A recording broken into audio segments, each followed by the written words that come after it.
Donc je m'appelle Charlotte, je suis de la promo 2017 et je suis UX, UI designer et creative technologist chez User Studio.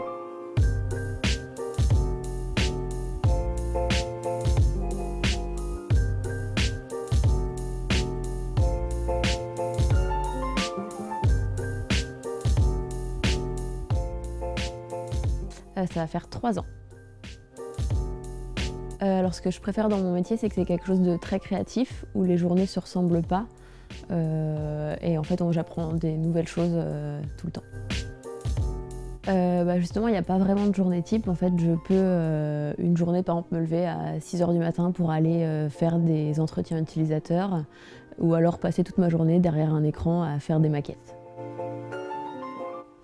Du coup, en ce moment, je travaille sur un outil métier dans la sécurité ferroviaire et aussi sur une application pour mieux consommer de l'énergie. Alors, on travaille principalement sur Sketch pour faire des maquettes. Après, on fait aussi des prêts sur Keynote. Et en ce moment, on travaille aussi sur Figma pour faire des maquettes et des protos. Alors j'ai fait mon stage de 2e année chez Uptilab. C'est une boîte qui fait de l'optimisation de sites internet. J'ai fait 2 mois là-bas et après j'ai fait mon stage de fin d'année ici chez User Studio. Après l'IMAC, j'ai fait 1 an d'alternance pour me spécialiser en UX design et je me suis rendu compte qu'avoir fait l'IMAC, ça me servait beaucoup dans mon travail, notamment pour tout ce qui est en fait, connaissances techniques, savoir parler avec des développeurs et comprendre leur métier pour qu'on fasse le meilleur projet possible ensemble. Et après aussi la polyvalence, ça veut dire savoir faire une petite vidéo quand il y a besoin pour un projet, ou alors même des compétences de chef de projet, savoir diriger une équipe, parler à plusieurs personnes en même temps, etc. Moi je suis partie en Suède, du coup en dernière année. J'ai fait 5 mois à Malmö, c'est une ville au sud de la Suède. Et là-bas j'ai fait donc deux cours. Un cours qui s'appelait Designing for Wearable, où en fait on a travaillé avec Arduino pour faire En fait, chaque semaine on faisait des protos sur un thème donné autour des objets qu'on porte, mais des objets intelligents connectés. Et j'ai fait un autre cours sur le design d'interaction, où là on réfléchissait aux différents types d'interactions, encore une fois avec pas mal de prototypes physiques. Là-bas il y avait un énorme studio avec des imprimantes 3D, des découpes laser, etc. Du coup, on a une première phase dans les projets qui est de comprendre là où on met les pieds, de comprendre l'écosystème, nos utilisateurs. Donc on a une phase de user research où on mène l'enquête et on va découvrir qui ils sont, qu'est-ce qu'ils font dans la vie, c'est quoi leurs problématiques, etc. Ensuite, une fois qu'on a de la matière et qu'on a compris un peu où on mettait les pieds, on va commencer à imaginer des solutions avec du coup nos clients, les commanditaires. Donc on fait souvent des ateliers de co-conception où on imagine sur une demi-journée, une journée, quel est notre problème et comment on peut y répondre avec des solutions concrètes. Donc ça passe beaucoup par du dessin en fait. Et ça c'est notre matière pour ensuite nous travailler à l'agence entre designers pour imaginer des choses qui soient peut-être un peu plus poussées. Une fois qu'on a validé, on va dire, un principe d'expérience, on va le tester directement auprès d'utilisateurs sous forme de prototype. Donc c'est des choses qui ne sont pas du tout finies, mais on teste l'idée, on définit la vision à long terme.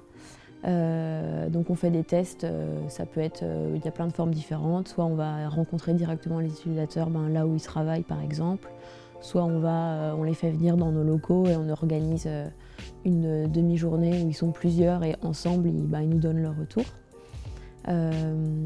Donc une fois qu'on a validé grâce au test l'expérience dans sa vision globale, on peut passer en phase de conception détaillée, où là en fait nous on va mettre en forme ces idées avec un parcours utilisateur sous forme de maquettes par exemple. Donc là on est à l'agence, on travaille sur nos ordis, on définit un parcours, des maquettes, etc. Et une fois que ça c'est validé avec nos clients, bien entendu il y a souvent des phases d'échange où on va leur présenter notre travail, ils nous donnent leur retour, etc. Et ensuite là on met en forme de façon fine les interfaces qu'on a produites. Donc ça passe par décliner une identité graphique pour que ça colle à l'identité de la marque pour laquelle on travaille. Et ensuite, une fois que tout ça est défini, on passe le relais aux développeurs. Donc on va dire qu'on fait pas mal de documentation pour qu'ils comprennent notre travail. Donc c'est des spécifications graphiques, des spécifications fonctionnelles. Et après, on suit leur travail tout au long et on leur dit, quand ils ont 3 pixels d'écart avec nos maquettes, on va leur dire. Voilà. Du coup, j'ai travaillé sur ce projet qui s'appelle Tapioca Toys. Concrètement, c'est une boîte en carton en kit sur laquelle on met un téléphone comme ça et qui permet de faire de la musique ou faire plein d'autres choses. Tout est encore à imaginer. Mais nous, on s'en sert pour faire des images et de la musique. Et du coup, en fait, c'est un système de boîtes qu'on a imaginé qui se monte en kit. Avec, là par exemple, c'est la partie la plus grande. Et à l'intérieur, on a un système de miroir où on peut, en fait, c'est grâce à ça que l'iPhone peut capter ce qui se passe sur cette partie-là. Et donc, on a aussi cette autre partie-là qui est la partie du dessus. Et on a dû apprendre à faire des boîtes en carton qui soient solides avec les encoches particulières.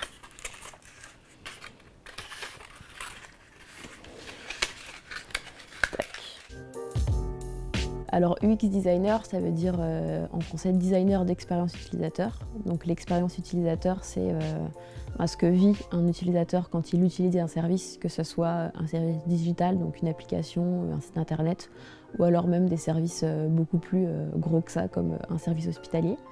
Et du coup, l'idée, c'est de faire en sorte que ce service qu'il utilise, il réponde au mieux à ses besoins.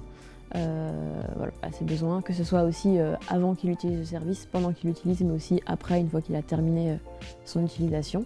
Et donc pour ça, on se concentre, on a une approche qu'on dit basée utilisateur, où on va justement rencontrer ces utilisateurs pour s'assurer que tout ce qu'on fait réponde à leurs attentes et à leurs besoins. Avant l'IMAC, j'ai fait un DUT SRC qui maintenant s'appelle MMI. J'étais sur mon vélo pour venir jusqu'ici. Et après, je vais commencer ma journée. Je vais faire un protocole de test. Donc là, c'est de la rédaction. Et après, cet après-midi, je vais faire des maquettes sur un autre projet. Je vous ai vu, je vous ai trouvé sympa, donc je me suis dit pourquoi pas. Et après, je trouve ça aussi cool de faire un peu de passation entre les différentes promos.